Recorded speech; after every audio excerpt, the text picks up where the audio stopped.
नमस्कार, जय हिंद। मेरा नाम है पूजा गिरीश और एसआरए करंट मंत्रा में आप सभी का स्वागत है। उम्मीद करती हूँ आप सब बहुत अच्छे होंगे। अभी जो हमारा लास्ट वीडियो आया था सितंबर के फर्स्ट वीक के करंट अफेयर का, उसको आप सभी ने बहुत प्यार दिया है।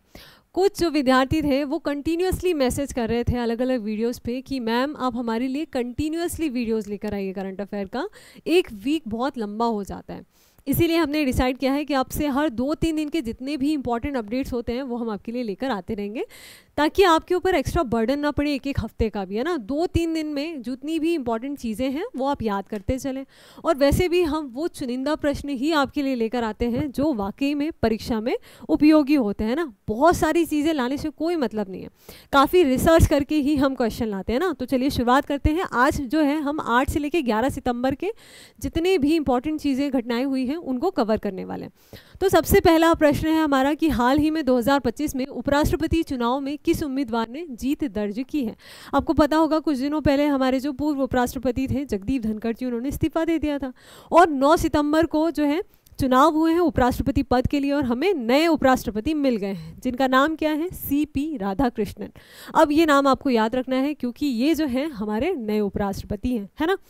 इससे पहले ये जो थे महाराष्ट्र हो गया, झारखंड, तेलंगाना, यहाँ के राज्यपाल भी रह चुके हैं ना। एनडीए की तरफ से ये जो है उपराष्ट्रपति बने, तो ये चीज़ याद रखिएगा। अब देखिए ये जैसे पॉलिटी से ये बहुत महत्वपूर्ण हो जाते हैं उपराष्ट्रपति पद, है ना। तो अब पॉलिटी में भी उपराष्ट्रपति से प्रश्न बनेंगे ही बनेंगे, तो आप पॉलिटी में भी उपराष्ट्रपति को अच्छे से तैयार कर लीजिए। कुछ चीज़ें आप याद रखिएगा कि जैसे उपराष्ट्रपति का पद जो होता है वो हमारे संविधान के भाग 5 में अनुच्छेद जो है आर्टिकल 63 से लेकर 69 के बीच में आता है ना। तो इसमें उपराष्ट्रपति के पद का उल्लेख मिलता है। 63 में सीधा सीधा कहा गया है कि भारत में एक उपराष्ट्रपति होंगे, उनका पद होगा, है ना, उपराष्ट्रपति का। 64 में कहा गया है, ये सबसे इम्पॉर्टेंट है 64 भी, कि उपराष्ट्रपति जो होते हैं वो राज्यसभा के जो होते हैं वो क्या होते हैं, सभापति होते हैं। इनकी जो सबसे महत्वपूर्ण भूमिका होती है ना, सभापति। उसके अलावा एक और भूमिका होती है इनकी जो किस में बताई गई है, 65 में बताई गई है। इन्होंने कहा है, इसमें कहा गया 65 में कि जब राष्ट्रपति अनुपस्थित होते हैं, ठीक है, कौन, राष्ट्रपति, तब उनकी अनुपस्थिति के समय पे जो राष्ट्रपति के पद का निर्वहन करेंगे वो कौन करेंगे, उपराष्ट्रपति करेंगे। इसके अलावा जो आर्टिकल 66 होता है उसमें इनके निर्वाचन की पद्धति बताई गई है, ठीक है, निर्वाचन का बताया गया है। अब देखिए निर्वाचन के लिए अभी जो उनका निर्वाचन चुनाव हुआ है उसमें बताया गया है कि लोकसभा और राज्यसभा जो होते हैं उनके सभी सदस्यों के द्वारा इनका चुनाव किया जाता है, चाहे वो निर्वाचित हो या मनोनीत सभी सदस्य, ना। जबकि राष्ट्रपति के चुनाव में हम देखते हैं कि मनोनीत सदस्य जो होते हैं वो वोट नहीं दे सकते।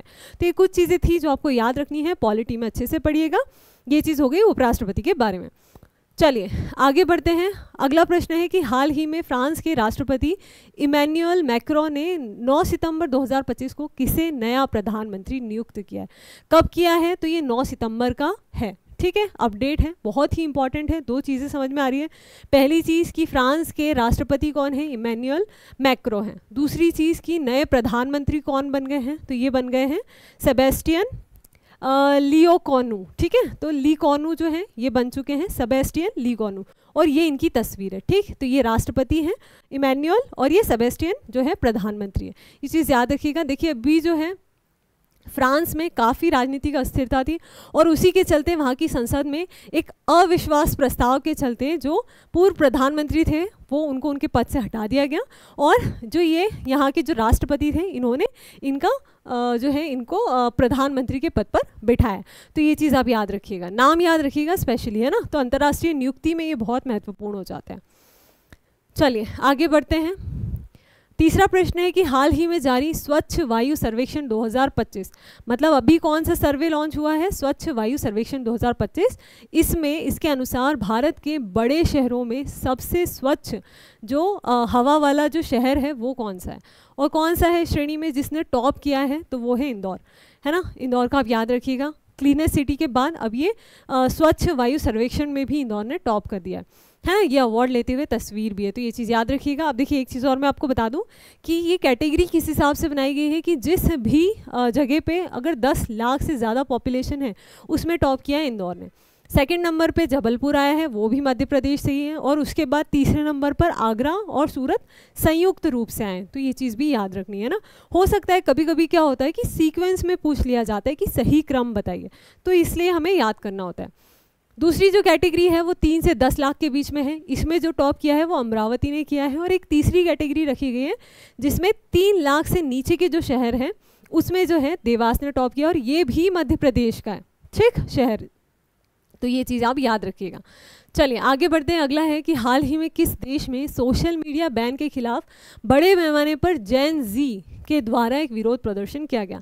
देखिए बहुत ही महत्वपूर्ण, जेन जी आंदोलन कहाँ पे हो रहा है ना, तो वो देश का नाम आपको याद रखना है, भारत का पड़ोसी देश नेपाल। यहाँ पर बहुत बड़े पैमाने पर ये आंदोलन चल रहा होगा, सभी को पता है। तो ये चीज़ याद रखनी है हमें कि कहाँ पे हुआ है ये, तो नेपाल में हुआ है। अब देखिए ये नेपाल, ठीक, इससे संबंधित एक और महत्वपूर्ण प्रश्न कि हाल ही में नेपाल में बड़े पैमाने पर हुए जेनजी प्रदर्शन और प्रधानमंत्री के.पी. शर्मा ओली, है ना, जो कि अब पूर्व प्रधानमंत्री हैं इनके, है ना, तो उनके द्वारा इस्तीफे के बाद किसे अंतरिम प्रधानमंत्री पद के लिए प्रस्तावित किया गया है।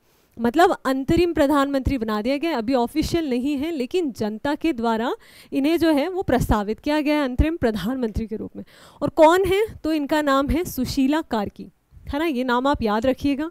अंतर्राष्ट्रीय जो है, अंतर्राष्ट्रीय स्तर पे बहुत महत्वपूर्ण है, आप तस्वीर भी देख सकते हैं इनकी ना, सुशीला कार्की।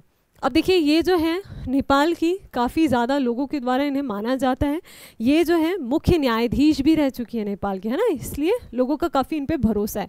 तो आपको नाम याद रखना है, सुशीला कार्की। अगला प्रश्न है कि भारत का पहला हिंदी माध्यम मेडिकल कॉलेज किस शहर में 2027 से शुरू होगा। तो भारत का पहला, है ना, भारत का पहला, विश्व का पहला, इस तरह की जो चीज़ें होती है वैसे ही बहुत महत्वपूर्ण होती है। तो भारत का पहला हिंदी माध्यम मेडिकल कॉलेज किस शहर में 2027 तक शुरू होने वाला है, तो ये शुरू होगा जबलपुर में, है ना, जबलपुर ने ये पहल की है, मध्य प्रदेश के जबलपुर ने, कि वो 2027 तक एक ऐसा मेडिकल कॉलेज खोलेगा जहाँ पे जो है हिंदी माध्यम में पढ़ाया जाएगा, ठीक। तो ये भी बहुत महत्वपूर्ण है, याद रखिएगा। चलिए आगे बढ़ते हैं। अगला है कि 2025 यूएस ओपन पुरुष एकल खिताब किसके द्वारा जीता गया है।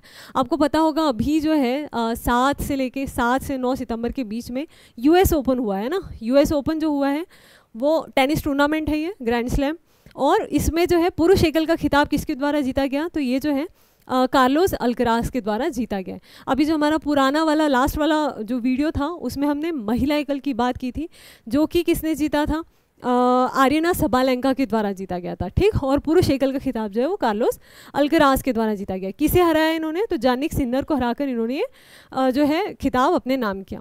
आप तस्वीर भी देख सकते हैं कार्लोस अल्कराज की, है ना। और लास्ट वीडियो में मैंने आपको ये भी बताया था कि ये जो टेनिस के ग्रैंड स्लैम होते हैं हर साल 4 होते हैं। सीक्वेंस भी मैंने बताया था कि पहला जो होता है वो ऑस्ट्रेलिया ओपन होता है, उसके बाद दूसरा जो होता है वो फ्रेंच ओपन होता है, तीसरा वाला जो होता है वो विंबलडन ओपन होता है, और चौथा जो होता है वो यूएस ओपन होता है।